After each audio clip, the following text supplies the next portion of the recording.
judgment is always being passed left and right, and I would not want to add up anymore to that judgment. My only prayer is that, again, in everything that we go through, both sides, all sides, sana ay mapagdaanan nila ito ng may matatag na puso at kalamnan.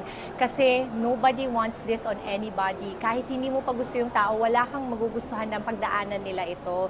At sa totoo, mga bata ito, pag iniisip ko nga kung yung mga anak ko may pinagdaanan ganito, ano kayang nararamdaman ng mga magulang nila? So sana ang pamilya din nila will be there, no, to support them, to love them, at mapagdaanan sana nila ito ng with grace, ika nga.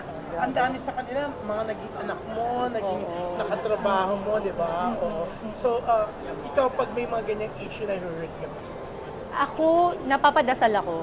Kasi sa industriyang ito, talagang pagdadaanan ito. Pero syempre, ang lagi nating dasal ay, Lord, please spare